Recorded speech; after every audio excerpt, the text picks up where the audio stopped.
Welcome sa Tinig ng Bayan! Boses ng masa para sa masa! Kung gusto mong marinig ang totoo, like, share at subscribe ka na!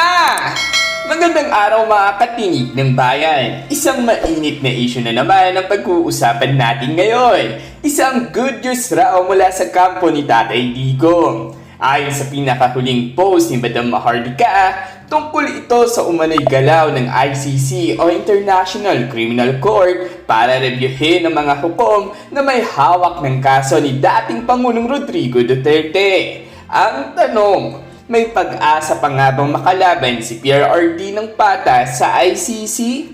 May bias raw kasi ang ilang hukom, kaya may hiling na sila ay mapalitan. Anong mas nakakagulat? Tinanggap raw ito ng ICC, hindi outright na tinanggihan. Ayos, di ba? Balikan muna natin ang pinagmulan nito. Ang kaso laban kay dating Pangulong Duterte ay kaugnay sa kanyang war on drugs noong panahon ng kanyang administrasyon.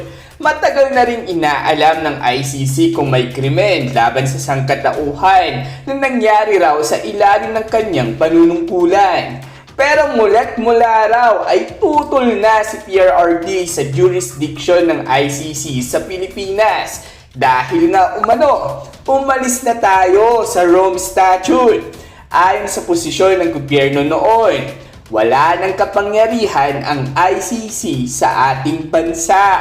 Ngayon, ayon kay Madam Maharlika, may galaw na raw ang ICC base sa hiling ng kampo ni PRRD. Ang gusto raw ng dating Pangulo ay tanggalin sa kaso ang dalawang hukom na sina Judge Rain Alapini Gansu at Judge Maria del Socorro Flores Lera. Bakit? Dahil umano sa hinalang bias. May conflict of interest raw ang mga ito at maaaring hindi patas ang pagdinig kung sila ang hahawak. Mas matindi pa, isa sa mga hukom na si Judge Betty Holler ay kusa raw umatras sa kaso matapos aminin naging trial lawyer siya ng prosecution laban nga raw umano sa Pilipinas mula 2019 hanggang 2022. Aba kung yan ay totoo, malaking bagay yan. Hindi lang moral victory, kundi posibleng real legal strategy ito. Ngayon, mga katinig ng bayan, tanong ng ilan, pwede ba talagang tanggalin ang mga ICC judge dahil isa, hinalang bias raw umano ang mga ito? Technically, may proseso raw ang ICC para dito. Ang isang partido ay pwedeng humiling ng disqualification kung may matibay na batayan na may conflict of interest, past legal involvement, o evident bias. Kaya kung tinanggap nga ng ICC ang petisyon ng kampo ni PRRD, ibig sabihin lang nun, may nakitang sapat na rason para pag-aralan ito. Hindi pa ito tagumpay pero malay natin, baka ito ang simula ng isang patas na laban. Ito raw ang sinasabi ng iba. Lumalaban si Tatay Digong pero sa legal na paraan. Hindi siya nagpapalusot, hindi siya nagtatago, kundi gusto lang raw niya ng patas na laban.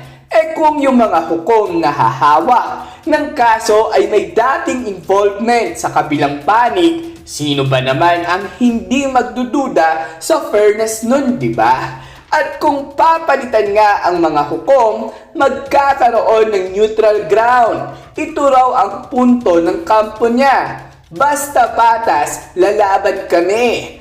Para sa ilang taga-suporta ni PRRD, ito raw ay welcome development. Para naman sa kanyang mga kritiko, sinasabi raw na delaying tactic lang ito.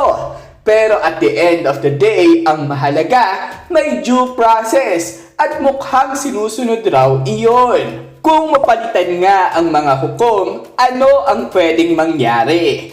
Posible raw na muling repasuhin ang jurisdictional issue.